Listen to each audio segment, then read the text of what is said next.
Hi guys, it's Mark and Rich from Newbie Prepping. So, as I said before, we were going to come down the coast and do a bug out location along the coast. So, we're here.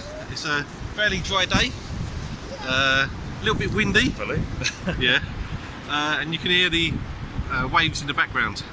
So, I want to try and just go over a couple of ideas and resources and other factors you would need to think of if you're choosing to bug out along the coastline.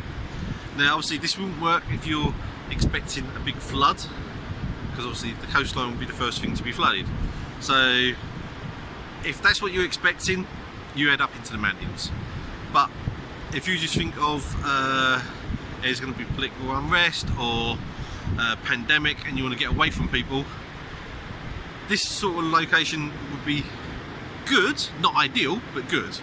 As if we pan around, obviously we've got a bit of a cove here, and as you can see, there's hardly anyone around. We do have some people walking their dogs, but obviously you wouldn't get that if everything went belly up. I'm going to have to keep an eye out for a little girl because she's with us today. Now, if you're going to bug out along the coastline, you've got to think of your shelter. Yeah. Now, the coastline of Britain is very varied. Now you've got some marshland, bogland. You'd have obviously Dover with white cliffs. There'd be just sand dunes. It's very varied. Now, along quite a lot length of the coastline, you would have pillboxes, which is the old World War II little bunkers. If you can dig some of them out, not dig them out, but dig out all the rubble what's inside them, you got a like a tried and tested. Yeah, you got a place straight away what's going to be. It will be damp, but it will be able to fix it up. Yeah, be able to fix it up. Get a fire going. It will shelter you from the wind and rain. So obviously, shelter from the wind and rain. You've got little caves, and as you can see behind me, we're going to go into one. Right, so here's one of the, no, it's not a very deep cave, but this is the sort of thing what you could look for. Obviously it will give you a bit of shelter from quite a lot of the elements, and as you go in, you see here the noise level just drop.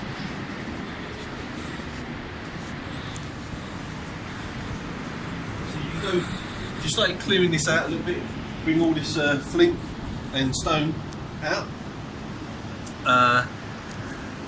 it does protect you. Now if you're looking up and around, while you're in this like area, you can make this a bit more comfortable. If you found some driftwood or even pallets or stuff like that, you can use the sand as like your cement. Put your little barriers up, and that will also give you a bit more wind protection. But you can set up a little fire right up the back there. The smoke will just rise and go straight out, so you're not going to be choked out by the smoke, and it's going to be well protected from the elements. Obviously, if the wind and the rain is directly this way, it happens, you know. But you should be able to set up some kind of, if you've got a basher, like get some nails or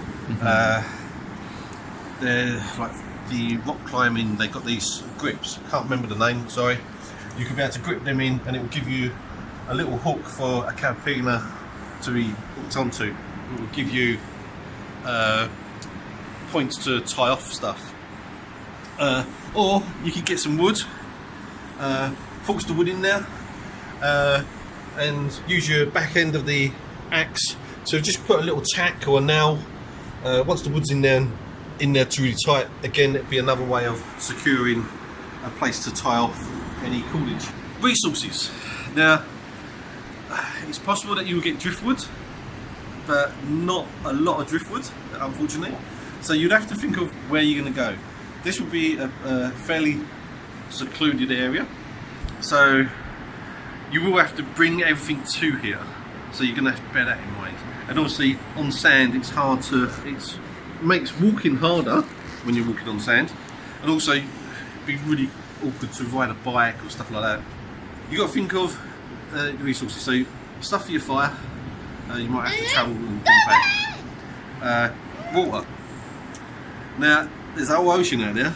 Now you can't drink it, I'm afraid, straight from the ocean, but you could with your fire set up so you boil it, have like some other plastic above the actual pot where all the smoke, the condensation's coming up, and once the condensation hits the bag or some bit of plastic, have it at an angle and it will drip down, and you can like drip it into another cup or another container of some kind, what you're going to be drinking from, a cup, water bottle. You do lose quite a lot of the water, so it's not 1 for 1. So if you've got a cup and you won't get a cup full out of it. But if you're doing that on a regular basis, because you can have your fire on, you will get quite a lot of fresh water that way. Also, if we just want to go back outside. Yes, I know. We've got a, just around the side here, it's joining the ocean. And just right here, you can see it's coming down from the hills. So that would probably be fresh water. Yep, fresh water. So obviously I'd just give a quick taste to see if there was salt in it. There wasn't.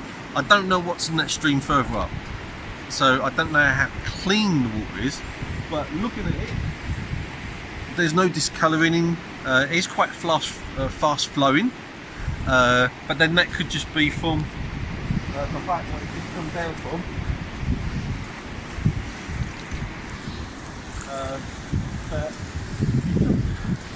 Just the water from that point now, that would be more cleaner than coming along from the floor here.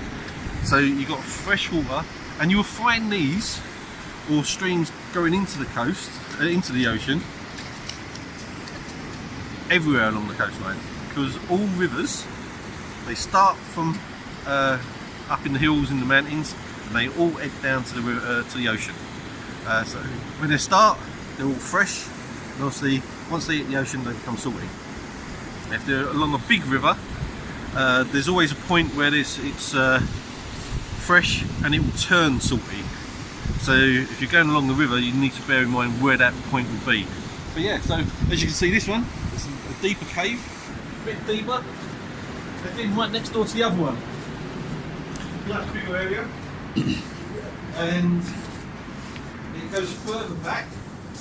So now you're protecting yourself from direct wind and rain from in front now.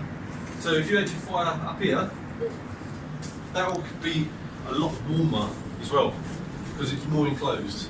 Something else you have to be mindful of when you're bugging out to a coastal area is not every coastal area is going to have like a perfect cave system like we've got here. In fact, a lot of the beaches and coastlines I used to go to as a kid, they never had this sort of thing. This is kind of a special area, really. One thing you should be mindful to do is, if you're planning on a coastal bug out location, having the sea at your back, actually go out and have a look for these sorts of things. Go out and make sure that there is, justification for going to this area.